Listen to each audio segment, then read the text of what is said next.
Určite si už vo filme videl takýto štýl záberu. Noc, dramatická hudba, jazda, osamelý vodič. A potom si sa zamyslel, ako spravili takýto záber? No, ak chceš vedieť ako, si na správnej adrese.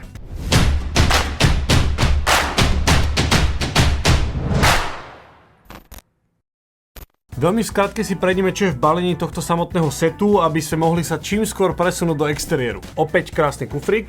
Začneme teda tou hlavnou časťou. Máte tu 4 prísavky, ktoré sú na môj vkus veľmi kvalitne spracované. Máte tu ku každej ešte takú gumovú krytku, aby sa vám v podstate asi ten spodok nezašpinil. A v tej vrchnej časti máte extrémne množstvo závitov, na ktoré môžete pripevniť rôzne teda príslušenstvo. Máme tu 4, keďže je to set 4. Tie keď si vyberieme, tak tu máte ešte takú základňu. Táto vrchná časť je v podstate tá statiová hlava, kde vy vlastne si môžete odmontovať tento quick release. Máte tu dva šroby, čo je teda super, že nefunguje to iba na jednom, pretože máte to predsa len pevnejšie, keďže záleží do akej rýchlosti by ste išli. No a vy keď to vlastne nacvaknete naspäť, máte tu poistku. Tu z boku si ja viem tú hlavu dotiahnuť a mám tu zároveň aj vodováhu a tuto máte uvoľnené tej samotnej hlavy, že si ju viete akéby jemne štelovať do tých uhlov. Nie je to plne otočné, je to v podstate iba na také, nazvime to, že jemné doladenie toho vášho záberu. A táto základňa sa teraz spája s takýmito 4 ramenami. Vyzerá to, nazvem to ako klasický Magic Arm, avšak je to trošku iné. Máte tu takú poistku, cez ktorú vlastne tento Magic Arm prejde.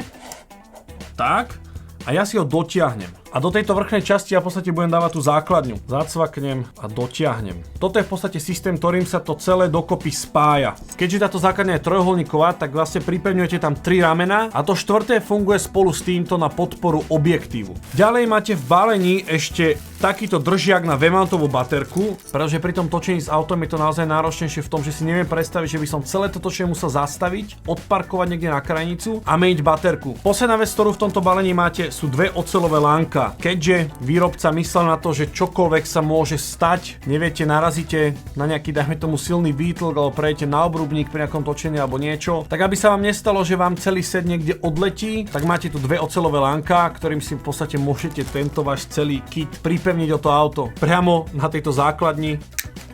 Si ho viete takto nacvaknúť. Je to v podstate kvôli bezpečnosti, pretože tieto prísavky majú síce určitú nosnosť, myslím si, že to bolo 120 kg, ak sú takto horizontálne a 30, ak sú vertikálne. A verte mi, to oceľové lánko vydrží o mnoho viac ako 120 kg. Jedna ešte zaujímavosť, v celom balení som nenašiel žiaden papier s návodom. Čo si myslím, že tu by malo byť? Nie je. Neviem prečo. Verím, že ho tam buď zabudli dať, alebo to majú všetko na internete. Ak by to mali na internete, je to lepšie, pretože nemuseli minúť ďalší papier. Poďme si to namontovať na auto a zistiť, ako sa s tým pracuje.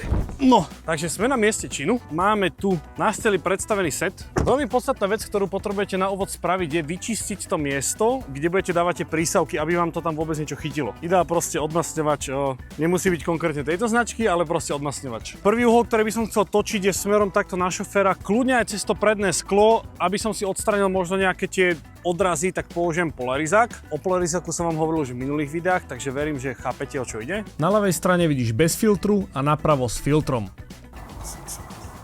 Všetko na kameru. Fakt? Hej, všetko.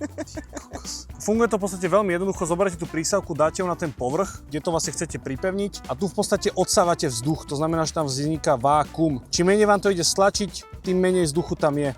Znamená, že ideál, kľudne aj takto bezpečnostne, ešte párkrát to stlačiť. A... OK. To som nečakal, že budeš také pevné. Následne zoberieme jedno toto rameno. Ja si to pripevním cez poistku. Takto. Teraz mám v podstate prichytené prvé rameno a dám si sem ten base plate. On sa teraz zacvakne a ja ho opäť dotiahnem. Plus minus akej polohy by som sa chcel dostať a tam si to ja takto pripevním. Teraz sme si vytvorili našu základňu a môžeme tam pridávať ďalšie ramená pre nejaké to spevnenie. Pre istotu vrajem tie dva poistné. By som si vytrhol celé sklo, ty kokos z auta. Toto rameno teda pripevnené máme a môžeme si to vlastne prichytiť o túto základňu. Veľmi je páľavčivé toto slnko. Páľavčivé slnko? Páľavčivé. Aké? Horúce? To je také, že je páľavčivé, že proste páli. Môže byť studené slnko? Môže, ale to je mesiac. Logicky by som ďalšie mal dať sem, áno, pán kameraman? Čo ja vím. Super, ďakujem veľmi pekne. Som youtuber, ja neviem, jak sa robí s kamerou. To je pravda, viete iba fakturovať. Kamoško, ti hovorí, že keď toto sa utrhne, tak mi tu utrhne aj kapotu a čelné, budem fúkať dnu. V tomto momente máme vytvorenú teraz základňu na našu kameru, ktorú si tam môžeme ísť skúsiť pripevniť. Aktuálne tam idem pripevniť pomerne stále žhavú novinku od značky Sony ZV-E1. Ak by ste chceli vidieť recenziu na túto kameru, tak mi to napíšte kľudne do komentáru. Dotiahneme to poriadne. Toto je taká polovičná guľová hlava, by som to nazval. Keď si ten spodok uvoľníme, tak viete v podstate hýbať v takýchto jemných úhloch, aby ste si vedeli nejakým spôsobom dorovnať horizont. Cca takto. Niekto by si myslel, že máme hotovo, avšak ako som spomínal, safety first. Toto oceľové lánko v prípade núdze, aj možno ani nie v prípade núdze, ale v prípade akéhokoľvek točenia, ja by som teraz z bezpečnostných dôvodov použil. Nikdy neviete, čo sa môže stať a táto základňa v podstate má tu rovno na to predpripravené body. Tak. A ja si to môžem o niečo prichytiť. Dajme tomu, by som to prichytil o toto. Ja sa to takto obmotám a prichytím to znova. Človek nevie, čo sa môže stať. Božemliny melú pomaly, ale isto. To bola veľmi hlboká myšlienka, že?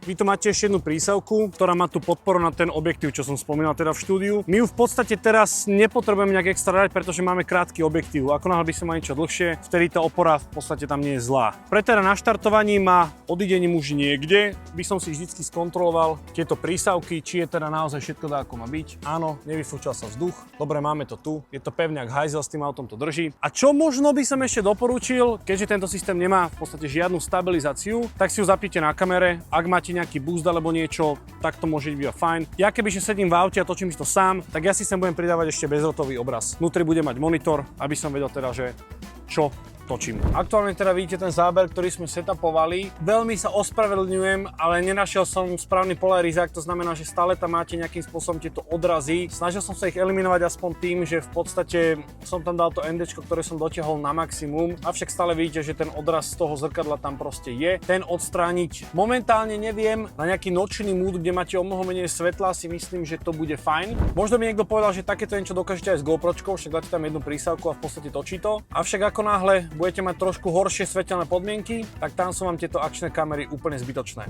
A toto je jeden zo záberov, ktorý mám ja teda najradšej, pretože máte taký záber z boku na v podstate kohokoľvek, ak by ste to mali, dajme tomu nejaký rozhovor. Ja keď si to ešte trošku odzoomujem, tak tuto mne vidíte to sklo.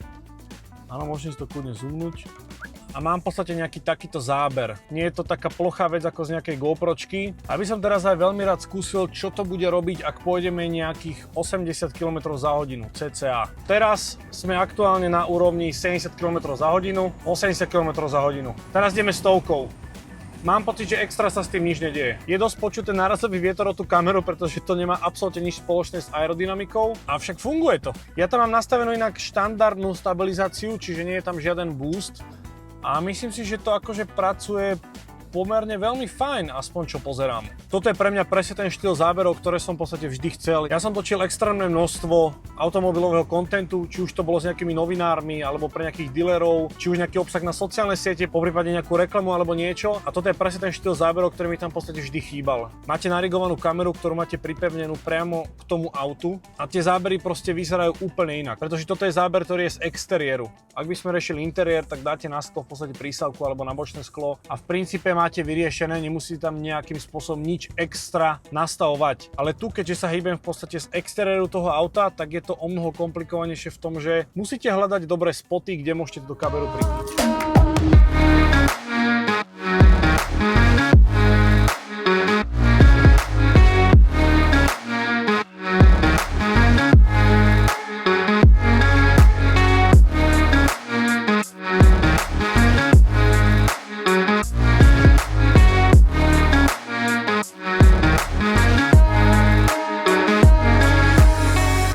Takýmto netradičným záverom sa s vami lúčim. Ďakujem, že ste toto video dopozerali až do konca. Samozrejme ďakujem aj Focus Nordicu a Smallrigu, vďaka ktorým som vám tento systém mohol vôbec ukázať. Hoď mi tam odber, ak ho ešte nemáš a vidíme sa opäť niekedy na budúce. Zatiaľ sa majte a čaute.